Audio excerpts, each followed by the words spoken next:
ውድ የቻናሌ ተከታታዮች እንደምናችሁ።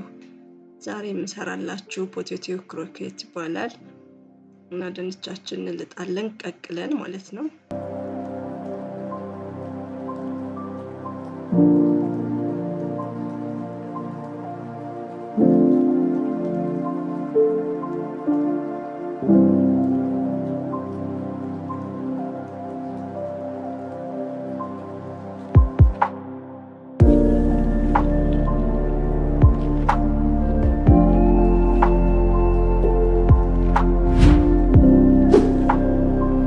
ካሮታችን ደግሞ ፍሬሹን ነው እንልጥና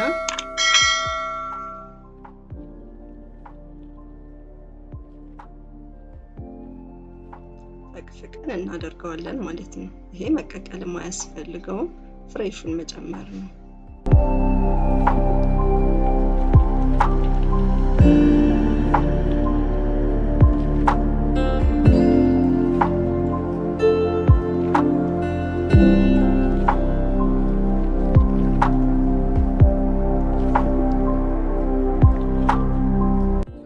እዚህ ጋር በሶ ብላ እና የጥብስ ቅጠል አንድ ላይ የተፈጨ ነው። እሱን እንጨምራለን። ከዛም ነጭ ሽንኩርትና ዝንጅብል፣ ከዛም ደግሞ እዚህ ጋር ኮረሪማ፣ ትንሽ ቺሊ ሶስ የተፈጨ ጨው፣ እነሱን እንጨምርና በአንድ ላይ ደግሞ እንቀይጣቸዋለን።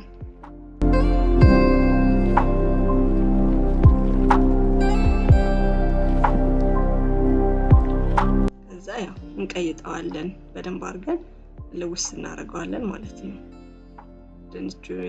ድንቹን ፈጭተናል። ካሮቱን አንድ ላይ ሚክስ ካደረግን በኋላ እንደዚህ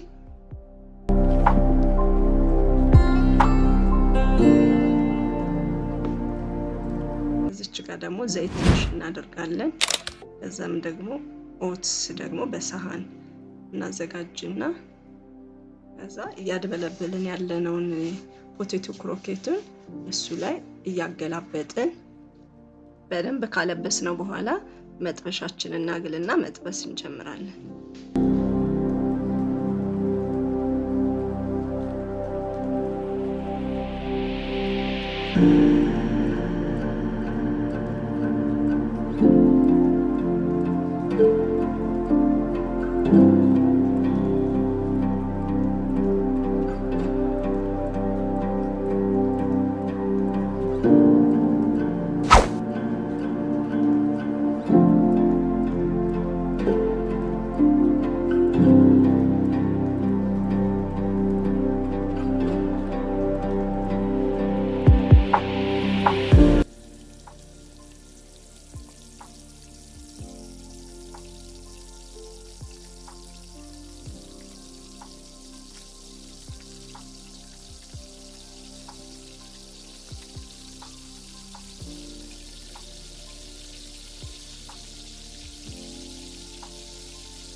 እንዲህ ሲቀላ ደግሞ እንገለብጠዋለን ማለት ነው።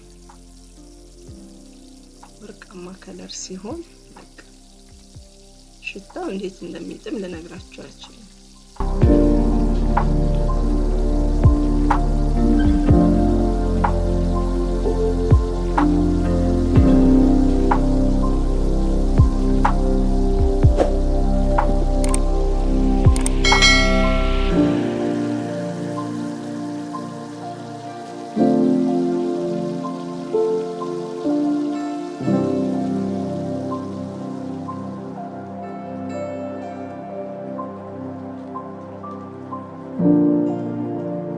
ያው እንደዚህ እንደምታዩት እንደዚህ የሚያምር ከለር ሲሆን እናወጣዋለን ማለት ነው።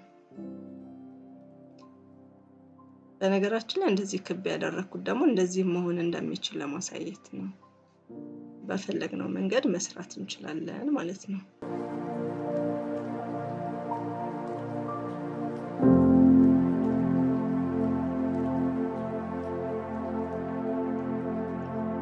እዚህ ጋር ደግሞ ማባያ እንሰራለን ማለት ነው።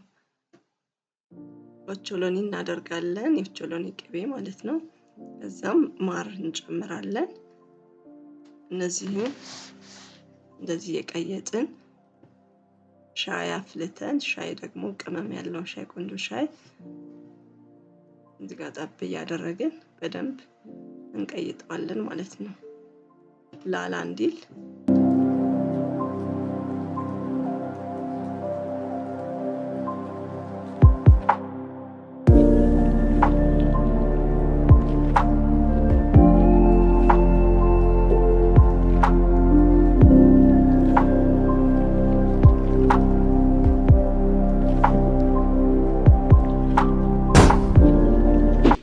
ይሄው በዚህ መልኩ እንግዲህ ተሰርቶ ቀርቧል ማለት ነው። በጣም ነው የሚያምረው፣ በጣም ደስ ይላል።